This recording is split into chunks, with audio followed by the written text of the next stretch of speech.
bow legs.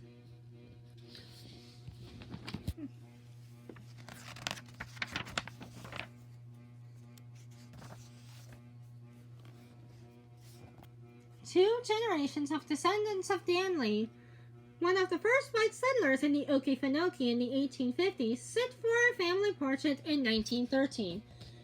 Surrounded by trophies of the hunt, the skins of a deer, a bear, a skunk, and 6 raccoons, the Lees hold such skins to eke out a meager subsistence as farmers.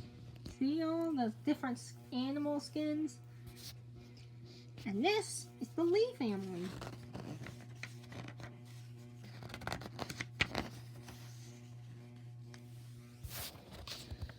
Workers at a 1913 logging operation in the swamp posed for their picture during a slack moment.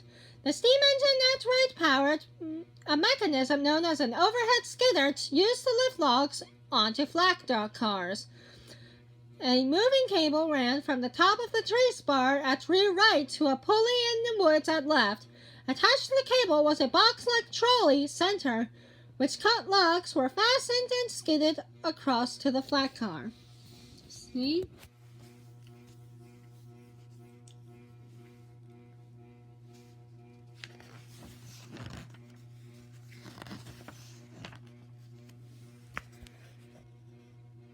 A boiler that once served as a steam engine recalls the human enterprise that throbbed in the early 1900s on Billy's Island, now thick again with pine, live oak, and laurel oak trees. See, this was once a steam engine's boiler.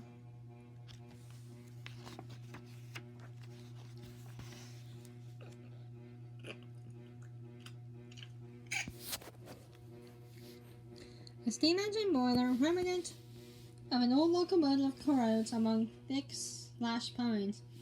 The dominant growth in a forest claiming itself. These washtubs, their bottoms rotted away, lie amid resurgent pines, scrub oak, and grasses.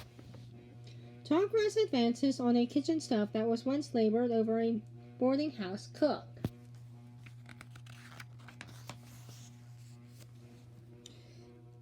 In a cleaning house fringed by spreading stand of pines and scrub oak, a derelict truck frame is cushioned by twigs and dead leaves.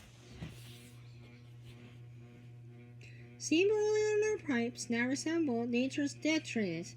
They look as tough they were falling tree saplings. See? You all the pipes?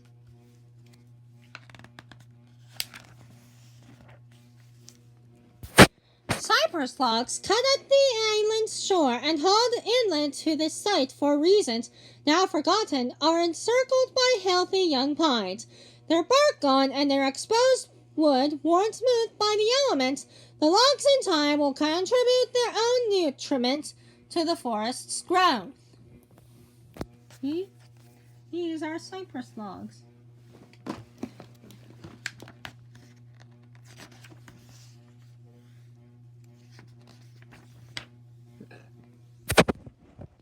On the alert for both prey and danger, a great blue heron watches from its post in a tangle of grasses and shrubs.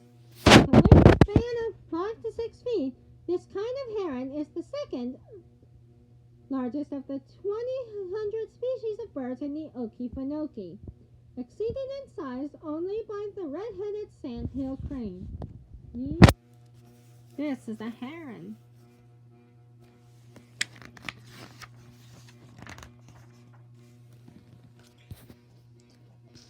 Gregarious white ibises, by far the most common birds in the swamp, share a rookery near its western edge. A white ibis will return to the same rookery night after night, no matter how far it ranges during the day in search of food. See? This is a flock of ibises.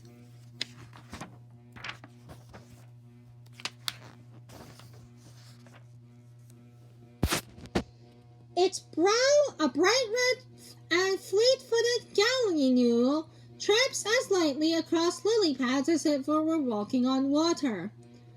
This bird is capable of a superb balancing act. It will occasionally stop and use its beak to grasp and turn up the edge of a path.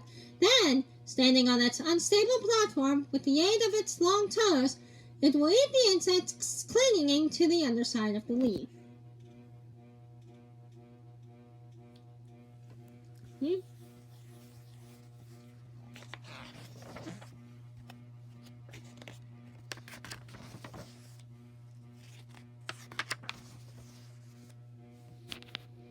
The eerie extravagant drapery of Spanish moss, right, a familiar sight in the swamp, almost totally conceals a tubular tree and its flame-colored leaves. In spite of the name, it is not a moss but an epiphyte, a plant that derives from its food from the air and from rainwater without damaging the host on tree which its seeds settle. Scaly hairs that completely cover the plant's long stems and give it its gray color. In early spring, it sprouts small green-yellow flowers above that bathe in the surrounding area in a delicate scent. See?